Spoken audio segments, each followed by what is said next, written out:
உயர் சாதி பற்றும் பெருசாதி நட்பும் பறையர் பேரினம் ஒன்று கூடும் பறையர் வாழ்வுரிமை அரசியல் மாநாடு நாள் மே 18, 2025 ஞாயிற்றுக்கிழமை காலை 10 மணி முதல் 1 மணி வரை. இடம் அரசன் கார்டன் மகால், பெரம்பலூர் புதிய பேருந்து நிலையம் எதிரில், பெரம்பலூர். புரட்சி தமிழகம் பறையர் பேரவை மாநில தலைவர் ஏர்போர்ட் தா மூர்த்தி அழைக்கிறார்.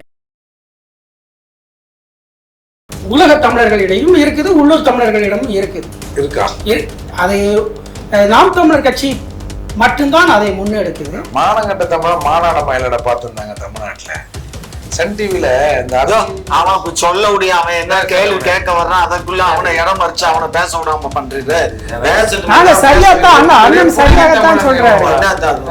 ஒரு பழமொழி திரும்ப எவன் கூட போனான்னா எவன் கொண்டாட்டி எவனோட போனான். ஐயாவுக்கு என்ன இப்படி திடீர்னு ஒரு உணர்ச்சி வசப்படுறீங்க? இவருக்கு தான் அவர் வரலாற்றை சரியாகத்தான் சொல்றாரு. யாருக்கு கனடாவில் முள்ளிவாய்க்காலில் நடத்தப்பட்ட படுகொலைக்கு கத்துறாரு. மாநாட மயிலிட பார்த்துதான் சொன்னான்ல, அது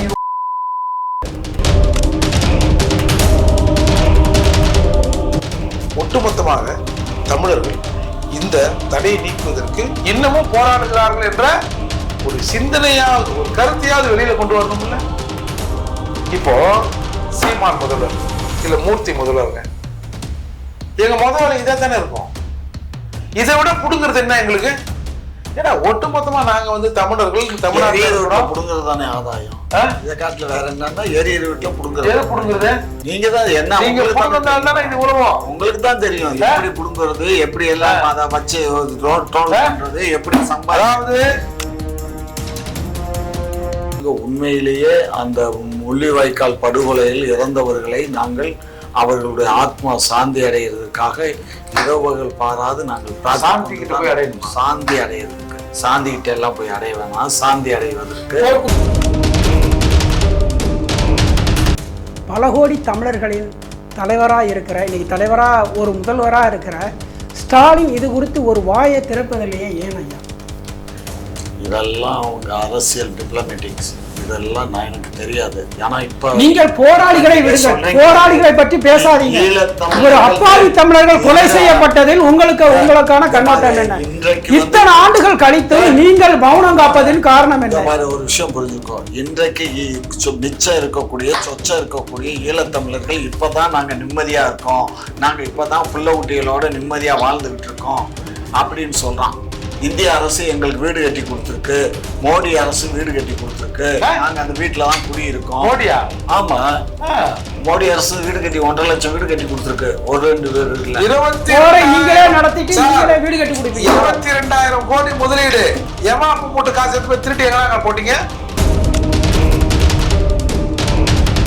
ஈழத்தமிழர் போராட்டமும் மேதகு அவர்களும் சாக வேண்டும் என்று இந்தியாவில் 3 பேர் நினைத்தார்கள். அதில் ஒருவர் கருணாநிதி. இது யார் சொன்னது? வைகோ சார். இப்படி தொடர்ந்து துரோகங்களாகி, அதாவது இந்த துரோகம் இப்ப இல்லைங்க, ஆரம்பத்துல திலீபன்ல இருந்தே இவர்கள் துரோகம் பண்ணவர்கள் தான் இவங்க, அது குறிப்பா திமுக. அப்படி இருக்கிற போது இந்த நினைவேந்தல் நிகழ்வு இங்கே நடத்தப்பட்டால் ஒவ்வொரு நினைவேந்தலிலும் துரோகத்தனங்களும் பேசப்படும்.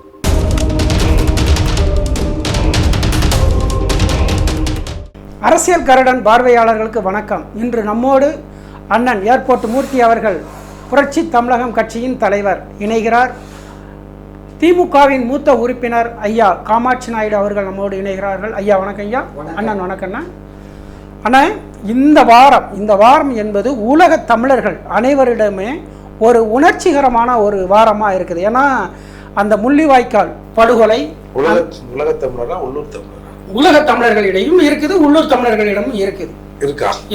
அதை நாம் தமிழர் கட்சி மட்டும்தான் அதை முன்னெடுக்குது. மானங்கட்ட தமிழர் மாநாட மயிலட பார்த்துருந்தாங்க தமிழ்நாட்டுல. சன் டிவில இந்த அவன் சொல்ல முடியும், அவன் என்ன கேள்வி கேட்க வர்றான், அதற்குள்ள அவனை இடம் மறிச்சு அவனை பேச விடாம பண்றது. ஒரு பழமொழி திரும்ப எவன் கூட போனான்னா எவன் கொண்டாட்டி எவனோட போனான். ஐயாவுக்கு என்ன இப்படி திடீர்னு ஒரு உணர்ச்சி வசப்படுறீங்க? இவருக்கு தான் அவர் வரலாற்றை சரியாகத்தான் சொல்றாரு. கனடாவில் முள்ளிவாய்க்காலில் நடத்தப்பட்ட படுகொலைக்கு கத்துறாரு. மாநாட மயிலிட பார்த்துதான் சொன்னான்ல, அது பார்த்திருந்தாரு, மக்கள் பார்த்திருந்தான். ஐயோ சன் டிவில அபிக்கு என்னாச்சோ அப்படின்னு ஒரு சீரியல், இந்த யாராவது அந்த புள்ள அந்த சீரியல் நடந்தது. டக்குன்னு ஒரு பேர் ஐயோ சீரியல் என்னாச்சோ அப்படி மானம் கட்ட துப்பு கட்ட தமிழனுங்க இவனுங்க போய் இதை கொண்டாடுறாங்க. இதை நாம் தமிழர் கட்சி ஒரு உணர்ச்சி மயமாக அதை முன்னெடுத்து செல்கிறதுன்னா இந்த வகையில போய்கிட்டு இருக்கும்போது தமிழர்கள் அரசு, தமிழ்நாட்டில் இருக்கிற ஒரு அரசு ஏன் இப்போ அங்க போரிட்ட போராளிகளை விட்டு தள்ளுங்கள், அங்கு மரணம் அடைந்த அப்பாவி தமிழர்களுக்கு ஒரு மெழுகுவர்த்தி கூட ஏற்ற மறுக்கிறதே ஏன்னா? ஏன்னா அதுக்கு காரணம் நீங்க தான் அப்படின்றது வெளியே வந்துருக்கும்ல. பத்தியா இந்த காட்டு இந்த இது சொல்லுவாங்க, நம்ம கொம்பேரி முக்கன் பாம்பு ஒருத்தனை குத்தி சாகடிச்சிட்டு அந்த பொணம் நல்லா எரிதான்னு சுடுகாட்டில் பார்க்கும். அதெல்லாம் என்ன பண்ணுவாங்க, சில வீட்டுக்குள்ளே புகை அவன் உயிர் தப்பிச்சிட்டாருன்னா புகையை கொஞ்சம் காட்டி அவர் செத்துட்டாரு எரிச்சிட்டாங்க அப்படின்னு ஒரு நம்பிக்கை ஏற்படுத்தி அந்த பாம்பை ஏமாத்துவாங்க அப்படின்னு ஒரு பழமொழி இருக்கு தெரியுமா, ஒரு கதை. அந்த மாதிரி முள்ளிவாய்க்கால் நினைவேந்தலை, முள்ளிவாய்க்கால் படுகொலையை, அந்த இனப்படுகொலையை பேசினா அதற்கு யார் காரணம்னு பேச வேண்டியிருக்கும். யார் சொல்லி நீங்கெல்லாம் வாங்க சரண்டர் ஆயிடுங்க எல்லாத்தையும் பேசிட்டோம் அப்படின்னு மொத்தமா ஒரு இடத்துல குவிக்கப்பட்டு ரொம்ப நாள் எதுக்கையா ஒரு 5000 4000 3000 2000 கொள்றீங்க, ஒரே முட்டை முடிச்சிட்டா பிரச்சனை முடிஞ்சிடும்ல. எங்களுக்கும் இது தொடர்ந்து இங்க அவனா 4 பேர் பேசினேங்கிறான், ஒரே முட்டை முடிச்சிருங்கயா அப்படின்றது நடந்ததோ அப்படின்னு பேச வேண்டியிருக்கும். இந்த போரை நாங்கள் நடத்தவில்லை. யார் சொன்னது? இலங்கை நாடாளுமன்றத்தில் மஹிந்த ராஜபக்சே பேசுகிறார் சொன்னாரு, பொன்சோகே சொன்னாரு, இலங்கையின் ராணுவ தளபதி சொன்னாரு, இந்த போரை நாங்கள் நடத்தவில்லை, இந்த போரை இந்தியா நடத்தியது. ஈழத்தமிழர் போராட்டமும் மேதகு அவர்களும் சாக வேண்டும் என்று இந்தியாவில் 3 பேர் நினைத்தார்கள், அதில் ஒருவர் கருணாநிதி. இது யார் சொன்னது? வைகோ காரு. இப்படி தொடர்ந்து துரோகங்களா, அதாவது இந்த துரோகம் இப்ப இல்லைங்க, ஆரம்பத்துல திலீபன்ல இருந்தே இவர்கள் துரோகம் பண்ணவர்கள் தான் இவங்க, அது குறிப்பா திமுக. அப்படி இருக்கிற போது இந்த நினைவேந்தல் நிகழ்வு இங்கே நடத்தப்பட்டால் ஒவ்வொரு நினைவேந்தலிலும் துரோகத்தனங்களும் பேசப்படும். அப்படின்றதுக்காகத்தான் இன்னைக்கு இதெல்லாம் ஒண்ணு இல்லைங்க. நாம் தமிழர் பிள்ளைகள் ஒரு பேனர் வைக்கிறாங்க. இப்போ முள்ளிவாய்க்கால் விஷயத்தை பேசுகிற போது அண்ணன் மேதகு இல்லாமல் பேனர் வச்சா அது எப்படி இருக்கும்? அப்போ அந்த பேனரை போலீஸ் பறிக்கிறான். கேட்டா நாங்களாம் ஈழத்தமிழருக்கு ஆதரவாளர்கள் அப்படின்னு இங்க ஒரு சீன். அதால இந்த துரோகத்தனங்கள் திரும்ப திரும்ப நினைவூட்டப்படும் என்பதற்காக இந்த நிகழ்வு இவர்கள் அனுசரிப்பதில்லை. இல்ல இந்திய அரசாங்கமே அதை பணத்தை வைக்கக்கூடாதுன்னு சொல்றது இல்லை. அப்போ அந்த சட்டத்தை இங்க உள்ள காவல்துறை கடைபிடிக்கணும்னு சொல்லுவாங்க இல்லையா சார்? நான் கேட்கணும்ல சார், பக்கத்துல இருக்க காமாட்சி நாயுடு தெலுங்கர் கேட்க வேணாம், தமிழ் நான் கேட்கணும்ல. ஏய் எங்க அண்ணனோட இயக்கம் அது, என் சகோதரர் இருந்த இயக்கம் அது, ஏன்னா அதுக்கு இங்க தடை வச்சிங்க? என்னடா நாசக்கார வேலையில ஈடுபட்டான்? பல்வேறு நாடுகளில் இருக்கிற எப்படி என் சொந்த ரத்த பத்தம் இங்க இருந்து என் கையை தூக்குனா அங்க போய் நிற்கும், இங்க இருந்து கூப்பிட்டா அண்ணா இலங்கையில இருந்து திரும்பி பார்ப்பான், ஈழத்துல இருந்து எப்படா இந்திய அரசு தடை வைக்குது அப்படின்னு தமிழ்நாட்டில் இருந்து இந்திய அரசு இந்த தடையை நீக்கிக்கிறதோ இல்லையோ தமிழக அரசு ஒரு தீர்மானத்தை போட்டு அனுப்பிக்கிட்டே இருக்கணும்ல. ஒட்டுமொத்தமாக தமிழர்கள் இந்த தடையை நீக்குவதற்கு இன்னமும் போராடுகிறார்கள் என்ற ஒரு சிந்தனையாவது ஒரு கருத்தையாவது வெளியில கொண்டு வரணும்ல. இப்போ சீமான் முதல்வர் இல்ல மூர்த்தி முதல்வருங்க, எங்க முதல்வர் இதே தானே இருக்கும். இதை விட புடுங்கிறது என்ன எங்களுக்கு? ஏன்னா ஒட்டுமொத்தமா நாங்க தமிழர்கள் தமிழ்நாடு புடுங்கிறது தானே ஆதாயம். இதை காட்டுல வேற என்னன்னா எரிய வீட்டுல புடுங்குறது. எது புடுங்குறது? நீங்க தான் என்ன உங்களுக்கு தான் தெரியும் எப்படி புடுங்குறது, எப்படி எல்லாம் அதை வச்சு ட்ரோல் பண்றது, எப்படி அதாவது பணம் சம்பாதிக்கிறதுக்கு ஈஸியஸ்ட் மெத்தட் எதுன்னு கேட்டா ஈழத்தமிழர்கள். எங்க பாருங்க பாருங்க, நாங்க அதை வச்சு நாங்க கொள்ளையடிக்கலாம் இனத்தோட வழி எல்லாம் புரியாதுங்க. ஆமாங்க, ஒரு மாசம் இல்லைங்க. பிரான்ஸ்ல தலைப்பாகை கட்டக்கூடாதுன்ட்டான். இந்தியாவை ஆண்டு கொண்ட காங்கிரஸ் தலைப்பாகை கட்டிய பிரைம் மினிஸ்டர் மன்மோகன் சிங் புட்டிங் அடிச்சு ஓடனா. ஒரு மயிருக்கு கொடுத்த முக்கியத்துவம் தமிழ உயிருக்கு கொடுத்தாங்களா? இப்ப பேசுறாங்க இவங்க. இந்த போரை நாங்க நடத்தல, இந்தியா தான் நடத்துச்சு. இந்தியானா யாரு? திமுக உள்ளிட்ட கவர்மெண்ட் தானே. சரியா? இந்த கருமம் கூட ஏதோ ஒரு ஒரு ஒரு பெண்ணுக்கு ஏதோ நாச்சுன்னு பல லட்சம் பெண்களை வந்து அறுத்தீங்க. சரி, அதுக்கு பிறகு உலக நாடுகள்லாம் சேர்ந்து ராசபக்சேவை போர்க்குற்றவாளியை அறிவிக்க வேண்டி ஒரு முன்னெடுப்பு செஞ்சாங்கல்ல. படுபாக நல்லா இருப்பீங்களா நீங்க? இங்கேருந்து ஒரு 11 பேர் அனுப்பிச்சு சிரிக்க வச்சு கை குலுக்க வச்சு நம்ம திரைமுறையில் என்னென்ன பண்ணீங்களோ கருமம். இந்த பாவம்லாம் உங்களை சும்மா விடாதுடா. கை குலுக்க வச்சு ராசபக்சே தமிழர்களை வாழ வைப்பார்னு சொல்ல வச்சு திரும்பவும் ராஜபக்சேவை காப்பாத்துங்களா நீங்க? அப்ப இந்த துரோகம்லாம் எப்படி உங்களுக்கு குத்தாது? குற்றமுள்ள நெஞ்சு குறுகுறுன்னு இருக்காது? மெழுகுத்தி ஏத்துறா, இதை விட கேவலம். ஏய் பாரா, இவனுங்களே கொண்டுட்டு இவனுங்களே மெழுகுத்தி ஏத்துறானோடா அப்படின்ற மாதிரி வந்துடுறதுக்காக அதை வந்து இவங்க கண்டுக்காம அதை யாராவது நினைச்சினாலும் அதற்கு என்னென்ன தடை பண்ணலாமோ அதெல்லாம் பண்ணின்னு இருக்கிறாங்க. இதெல்லாம் ஒரு நாள் மாறும். ஆட்சி தமிழர் கையில் வருகிற போது தமிழக சட்டமன்றத்தில் ஏற்றப்படுகிற முதல் தீர்மானம் இயக்கத்தின் மீதான தடையை நீக்கணும்னு அரசுக்கு நம்ம சொல்லுவோம். பல கோடி தமிழர்களின் தலைவராக இருக்கிற, இன்னைக்கு தலைவராக ஒரு முதல்வராக இருக்கிற ஸ்டாலின் இது குறித்து ஒரு வாயை திறப்பதிலேயே ஏன் ஐயா? இதெல்லாம் அவங்க அரசியல் டிப்ளமேட்டிக்ஸ், இதெல்லாம் நான் எனக்கு தெரியாது. ஏன்னா இப்ப நீங்கள் போராளிகளை விடுங்கள், போராளிகளை பற்றி பேசாதீங்க. ஒரு அப்பாவி தமிழர்கள் கொலை செய்யப்பட்டதில் உங்களுக்கான கண்ணோட்டம் என்ன?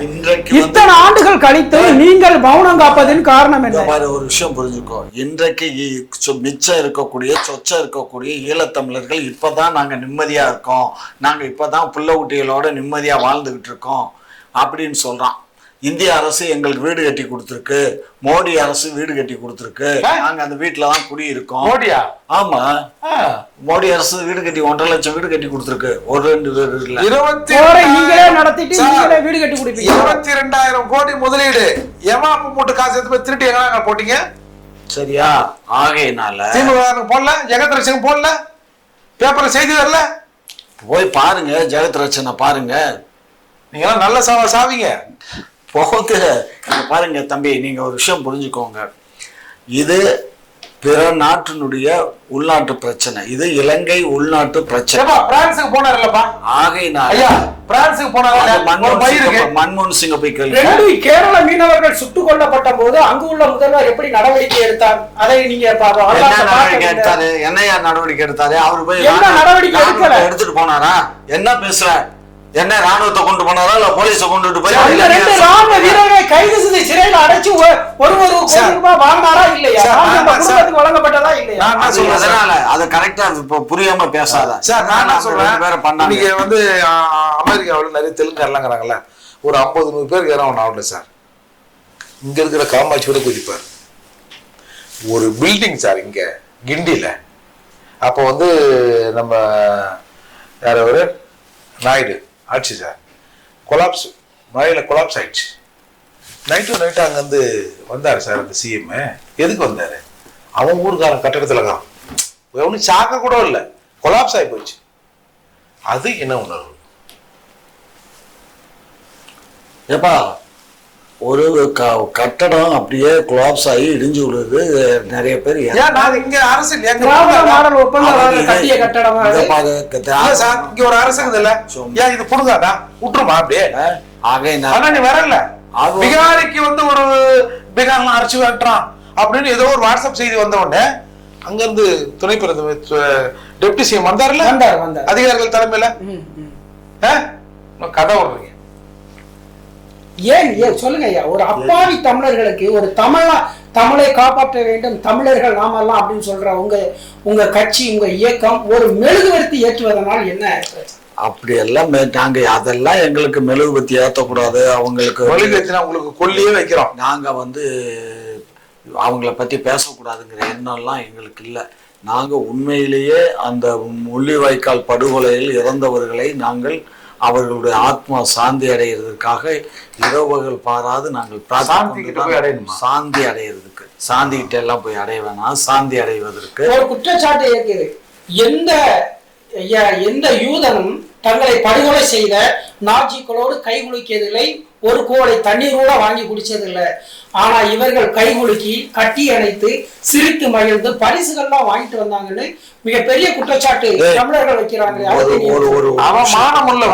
இங்க பாரு, ஒரு கமிட்டி போகுது, அங்க என்ன குற்றச்செயல் என்ன புடுங்க போச்சு அந்த கமிட்டி? அது அபிஷியல் கமிட்டியா நான் அபிஷியல் கமிட்டியா? அது தமிழ்நாடு அரசு போட்ட முதல்ல சொன்னாரு அது வந்து அபிஷியல் கமிட்டின்ட்டாரு. அப்புறம் பிரச்சனை ஆகுது, டெல்லியில பிரச்சனை ஆகுது. எப்படியா யாரை கட்டியா வந்து இந்த நாட்டுல இருந்து அந்த நாட்டுக்கு போனாங்கன்னு? இல்ல அது வந்து நான் அபிஷியல் கமிட்டி. வாங்கயா நீங்களாம் பேசுறீங்க. எப்படியோ போச்சு. இல்ல போச்சு. என்ன போச்சு? என்னது போச்சு? புள்ள பெத்துக்க வேண்டியதான். புருஷன்கிட்ட இல்ல சார், புள்ள பெத்துக்க வேண்டியதான். புருஷன்கிட்ட பெத்துக்கிறான்னா பொறம்போக்கிட்ட பெத்துக்கிறான்னா எப்படியோ புள்ள பெத்துக்கலாம்ல, அப்படிதானே சார்? சும்மா இந்த வாய் புளிச்சதோ மாங்காய் புளிச்சதோன்னு எதையும் எதை வேணாலும் பேசலாம்னு பேசாதீங்க. நீங்க இதை வச்சு அரசியல் பண்ணணும், இதை வச்சு காசு சம்பாதிக்கணும்னு நினைக்கிறீங்க. சம்பாதிச்சு இழிவான வரலாறை தேடிக்கொள்ள கூடாது என்று இதை மறைக்க இந்த இதை மறைமாற்ற பாக்குறாங்க. அப்படி எல்லாம் ஒரு பிரான்ஸ் இதை வருத்தம் தெரிவிக்குது, லண்டன்ல வருத்தம் தெரிவிக்கிறாங்க. தமிழ்நாடு சார் எந்த ஊர்லயாவது தடை பண்ணானா சார்? எந்த ஊர்ல எந்த ஊர்ல துப்பாக்கிய தூக்கிட்டு தெருவா சுட்டுக்கிட்டு ஓடுனா? எந்த ஊர்ல இதே சென்னையில தெருவா விரட்டி சுட்டான்ல. இன்னொரு நாட்டுக்காரன் இந்த நாட்டுல வந்து அவன் தமிழனா இருந்தா அவன் யாரு? தமிழர்னாக்க எதை வேணாலும் பண்ணலாமா? கத்திரிக்காய் குடி ஏன் ஊர்ல பண்ணாங்க உங்களுக்கு தாங்க? உங்க ஊரு மயிர் ஊரு. யாரு ஊரு அது? உங்க ஊருன்னா நீ உங்க ஊருக்கு இங்க எங்க இருக்க? நீ இலங்கைக்கு போ. நீ இலங்கைக்கு போக வேண்டிய ஆளு. இங்க எல்லாம் உட்கார கூடாது. நீ இந்த சீமா எல்லாம் அங்க போங்க. ஆளு இல்ல பாரு, ஆளு இல்ல. இது எங்க ஊரு? நாங்களாம் போயிட்டு எந்த பிரச்சனையும் இல்லாம ஏதாவது உங்களுக்கு சம்பாத்தியத்துக்கு வேலை வேணும். இப்ப இவரு முள்ளிவாய்க்காலுக்கு போறாரு தெரியுமா உனக்கு? முள்ளிவாய்க்காலுக்கு போறாருப்பா. அந்த காலத்துல ஜெயலலிதா அதை போனா இடிச்சு தரமட்டம் ஆக்கிச்சு. ஜெயலலிதா அம்மா ஆட்சி காலத்துல அதை இடிச்சு தரமட்டம் ஆக்கிடுச்சு. சரியா? இப்ப தஞ்சாவூர் பக்கத்துல இருக்குல்ல அந்த முள்ளிவாய்க்கால், அந்த முற்றன்னு ஒண்ணு வச்சிருக்காங்க. யார் சொன்னா? என்ன பேசுற? என்ன பேசுற? ஜெயலலிதா ஆட்சி காலத்துல அதை அடிச்சு நொறுக்கப்பட்டது. அதெல்லாம் அடிச்சுதான் நொறுக்கல. அவருக்கும் முனைவர் நடராசன் அவர்களுக்கும் இருந்த ஒரு மிஸ் அண்டர்ஸ்டாண்டிங்ல அவங்க சில நடவடிக்கை எடுத்தாங்க. அதை நாங்க யாரும் மறுக்கல. ஆனா நிக்குதா இல்லையா? அது நிக்குது. நடவடிக்கை எடுத்து இடிச்சு தள்ளினதுக்கு அப்புறம் திரும்ப அவங்க ஆட்சி வந்ததுக்கு அப்புறம் நிக்குது. அவங்க ரெண்டு பேருக்குள்ள இருக்கிற அது வந்து இன்டர்னல் பாலிடிக்ஸுங்க. சொல்ல போனா முனைவர் நடராசன் ஜெயலலிதாவே இல்லை. உங்களுக்கு ஒரு சொல்றாங்க கேளுங்க. இப்ப எல்லாம் வெளியில சொல்றாங்கல்லங்க, ஜெயலலிதா அம்மையாருக்கும் நடராசன் அவர்களுக்கும் பெரிய தகராறு அது இதுன்னு. ஒரு 2011 தேர்தலுங்க, நான் உட்காந்துங்கிறேங்க. அவர் நடராஜன் ஐயா வீட்டில் நான் உட்காந்துங்கிறேன். அப்போ ஒரு ஃபோன் வருது. உடனே நடராஜன் ஐயா கேட்குறாரு, ஏம்பா உங்கள் ஆளுங்களுக்கு என்னப்பா வேணும்? இந்த ஏதாவது திட்டங்கள் என்ன வேணுமா அப்படின்னாரு. இந்த ஃபோனை கொடுக்குறேன். அவர்கிட்ட சொல்றாரு, எதிர்முள்ளார் ஃபோனை தர யாருன்னு கேட்காதீங்க, கேட்குற விஷயத்தை கேட்டுங்கன்றாரு. அப்புறம் நான் வந்து இந்த எஸ்சி சம்மந்தமாக எங்கள் பசங்க சம்மந்தமாக கல்வி சம்மந்தமான விஷயங்களை ஒரு 4-5 விஷயங்களை சொல்கிறாங்க. சரி, ஃபோனை கட் ஆயிடுச்சுங்க. 2 நாள் கழிச்சு தேர்தல் அறிக்கை வெளியிடுறாங்க. நான் என்னென்னலாம் சொல்லணும் அது அதிமுக தேர்தல் அறிக்கையில் இருக்கு.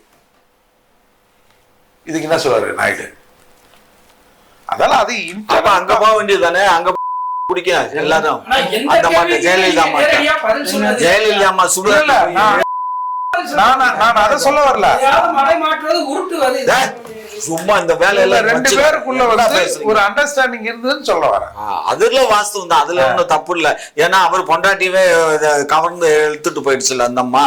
நடராசனார் பொண்டாட்டியிலே கூட்டிட்டு போயிடுச்சுல்ல. ஆமா, பெரிய மனுஷன் பேசுற அப்புறம் என்னத்துக்கு விடாம கொண்டு வந்து பாரு. அந்த அம்மா என்னாச்சுக்கு அங்க போச்சு? புருஷனை விட்டுட்டு புருஷனோட வாழ்றதானே வாழ்க்கை. புருஷனோட வாழ்றதானே வாழ்க்கை. புருஷனை விட்டுட்டு எதுக்கு அந்த அம்மா அங்க போய் வாழ்ந்துச்சு? நல்ல தோழினா இரு, பகல் பூரா இரு, இரவுல புருஷன் விட்டுக்குவா. இல்ல வாரத்துக்கு ஒரு நாள் வா, இல்ல மாசத்துக்காக ஒரு நாள் வா. இப்போ சும்மா இருங்கப்பா. ஆமாங்க, ஊர்ல எவ்வளவு கணவன் மனைவி தனியா பிரிஞ்சு இருக்காங்க. இதுக்கு என்ன அவங்க ஒண்ணு பிரிஞ்சு இருக்கலாம், அவங்க ஒண்ணு டைவர்ஸ் எல்லாம் ஆகல. சும்மா இருங்க. இன்னைக்கு அந்த சொத்து பூரா அவன் நடராஜன் சொத்து, அவங்க சொத்து எல்லாம் ஒரே சொத்து தான். உங்களுக்கு என்ன பிரச்சனை? என்ன நீங்க இருக்க அந்த இதுல பூரா இன்னைக்கு அங்க நீங்க சொல்லுவீங்களே அந்த என்னது அது மதுபானங்கள் இல்லப்பா, மதுபானங்கள் ஆள மதுபானங்க தயார் பண்ணக்கூடிய ஆளை இருக்க, அது பூரா பினாமியா சசிகலாவுடைய சொந்தக்காரங்க பினாமி. புரியுதா? அவ்வளவு பெரிய ஆளை பல கோடி ஆமா எங்களுக்கு எவன் வச்சிருக்கான். இப்போ ஏர்போர்ட் மூர்த்தி அவர்களுக்கு ஒரு கேள்வி என்ன, சீமான் அவர்கள் இந்த இன எழுச்சி அந்த கூட்டத்தை கோவையில் நடத்துகிறார். நீங்கள் ஒரு கூட்டம், பொதுக்கூட்டம் சென்னை பெரம்பலூர்ல நடத்துறீங்க. அது உங்களுடைய சமூகம் சார்ந்ததாக நடத்துறதா நீங்க சொல்லியிருக்கீங்க. சில சமூக வலைத்தளங்கள்ல சில கேள்விகள் இருக்குது. ஏர்போர்ட் மூர்த்தி நாம் தமிழர் கட்சியில் இருந்து கொண்டு அந்த ஆதரவாக இருந்து கொண்டு அவர் தனியாக நடத்துகிறாரே அப்படின்னு ஒரு கேள்வி இருக்குதுன்னா இதுக்கு என்ன? அதாவது சும்மா விஷயங்கள் ஏதாவது தமிழர்களுக்குள்ள ஏதாவது சிக்கல் இவெல்லாம் ஒன்னா நிற்கிறான், ஏதாவது எங்கன்னா போய் நிற்கலாமா, தனித்தனியாக நிற்கணுன்ற மாதிரி இவனுங்க பொறாமையில் போடுறானுங்க. ஆக்சுவலாக நாங்கள் ஒரு மாதத்திற்கு 2 மாவட்டங்களில் மாநில மாநாடு நடத்துகிறோம். மாவட்ட மாநாடு நடத்துகிறோம். எங்கள் பறையர் வாழ்வுரிமை அரசியல் மாநாடுன்ற பேரில். அப்போது இது ஏற்கனவே பிளான் பண்ணது. இது பெரம்பலூரில் 18ன்னு. அப்போது பெரம்பலூரில் அந்த நிகழ்ச்சி தொடங்குவதற்கு முன்னால் இந்த முள்ளிவாய்க்காலுக்கு அஞ்சலி செலுத்தி விட்டு தான் அந்த நிகழ்வை நடத்துகிறோம். அது மட்டும் இல்லாமல் அன்றைக்கு மாலை தஞ்சாவூரில் இருக்கிற முள்ளிவாய்க்கால் முற்றத்தில் எங்கள் உழைப்பில் எங்கள் தியாகத்தில் வளர்ந்த முள்ளிவாய்க்கால் முற்றத்தில் ஒரு கோரிக்கை வைப்பதற்கான அவசியம் ஏற்பட்டிருக்கிறது. அதால் அன்றைக்கு மாலை அந்த நிகழ்ச்சியில் நான் கலந்துக்கிறேன். என்னமோ இவங்கெல்லாம் அந்த கோயம்புத்தூர் நடக்கிற நிகழ்ச்சி நிரலில் எல்லாரையும் அண்ணன் பொதுவாக இந்த முள்ளிவாய்க்கால் நிகழ்ச்சியில் அண்ணன் மட்டும்தான் பேசுவார். ஒரு 1 மணி நேரம் 1.5 மணி நேரம் பேசுவார். அதை கேட்பதற்கு எல்லாரும் போவோம். இந்த தடவை இப்போ முள்ளிவாய்க்கால் முற்றத்தில் இந்த நிகழ்வை நடத்த வேண்டும் என்று ஒரு பிளான் பெரிய அளவில் நடைபெறுகிறது. அந்த நிகழ்வில் என்னை கலந்து கொள்ள வேண்டும் என்று என்கிட்ட கேட்டாங்க. நானும் ஏன்னா அங்கே தஞ்சாவூர் முள்ளிவாய்க்கால் முற்றத்தில் இருக்கிற அந்த முள்ளிவாய்க்கால் முற்றம் வருவதற்கு பெரும் சிரமப்பட்டவர்கள் நானும் ஒருவன். என்னோட உழைப்பு அதில் இருக்கு. இன்னைக்கு அதுக்கு சம்மந்தமே இல்லாத ஆட்கள்லாம் அது உள்ள இருக்கிறாங்க. அப்போ இதுக்கு முழுக்க இதற்கு காரணமாக இருந்த முனைவர் நடராசனார் அடையாளங்கள் கூட அதில் அங்கே இல்லை. அப்போ நான் அந்த முள்ளிவாய்க்கால் திறப்பு விழாவில் பேசினேன். நட்டக்கல் பேசுமா என்பார்கள், நட்டக்கல் பேசும். நடராசனார் நட்டு வைத்த கல் பல நூற்றாண்டுகள் கடந்து பேசும்னு அதில் பேசியிருக்கேன். அப்போது ஒரு அடையாளத்தை உருவாக்கிய நபரின் அடையாளமே அங்கே அழிக்கப்பட்டிருக்கு. அதால் அந்த முள்ளிவாய்க்கால் முற்றத்தில் நடராசனார் அவர்களின் முழு உருவ சிலையை நிறுவுவதற்கான பல வேலைகளை நான் செஞ்சுன்னு வரேன். அதோடு மட்டும் இல்லாமல் இந்த முள்ளிவாய்க்கால் முற்றத்தை உருவாக்குவதில் ஒரு காலத்தில் வேலை செய்த அந்த மறைந்த கராத்தே உசைனி அவருக்கும் இந்த சிற்பங்களை வடிவமைப்பதற்கும் ஒரு பிரச்சனை ஏற்பட்டது. அந்த பிரச்சனையை நானும் அதில் தலையிட்டு அது ஒரு பெரிய சிக்கலாகி ஐயா நடராஜன் அவர்கள் கிட்டத்தட்ட ஒரு 15 நாட்கள் சிறையில் இருந்தார். நான் ஒரு 10-15 நாள் அப்ஸ்காண்டாக இருந்தேன். ஒரே நாளில் அவருக்கு பெயில் கிடைக்குது, எனக்கு ஏபி கிடைக்குது. அப்போது போலீஸ் எங்கள் வீட்டில் பண்ண டார்ச்சர்லாம் எழுதுனோம்னா 2 படம் எடுக்கலாம். அந்த அளவுக்கு டார்ச்சர் பண்ணாங்க போலீஸ். யார் ஆட்சி? நடராசன் மீது இருந்த வெறுப்பில் ஜெயலலிதா மேல சொல்லுங்க. ஆமா, எனவே எங்க ஆட்சியில பண்ண மாதிரி ஜோடிக்கிறீங்க. இவர்கள் ஆட்சியிலாவது அப்படி நடந்திருக்கு, உங்க ஆட்சியில அது கூட எந்த நடவடிக்கையுமே நாங்க இந்த மாதிரி தவறான நடவடிக்கை அரசு இறங்காதப்பா. இறங்காது. இப்ப அந்த விழா நடத்துறதுக்கு நாங்க தானே இப்ப ஏதாவது நாங்க தடை போடுறோமா? தாராளம் நடத்துங்க. நாங்க அதெல்லாம்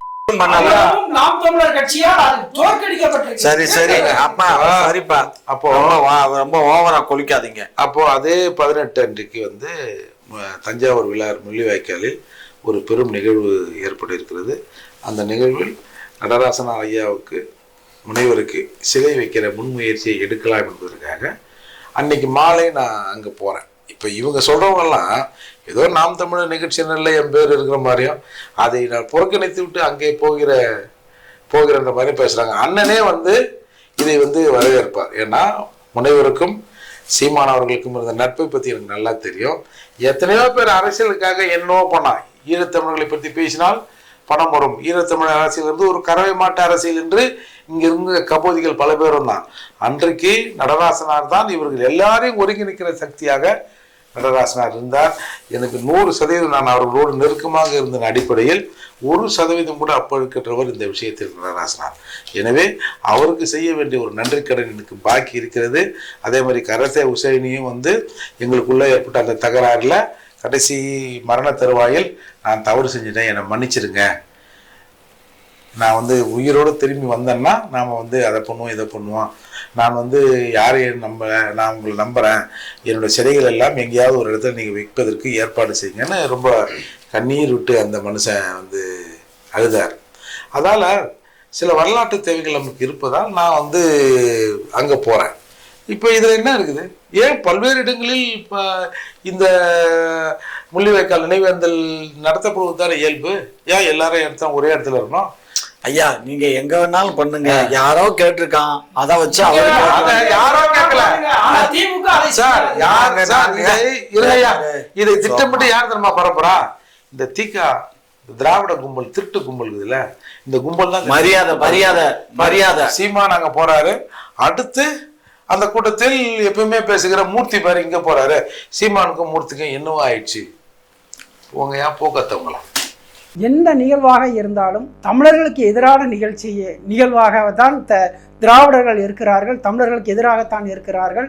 ஆகவே இந்த இன படுகொலையினாலை நாங்கள் எந்த வருத்தமும் தெரிவிக்க மாட்டேன் என்று இத்தனை ஆண்டு காலம் கழிச்சும் திமுக உறுதியாக நிற்பதை அறிய முடிகிறது. இந்த விவாதத்தில் பங்கேற்ற அனைவருக்கும் நன்றி.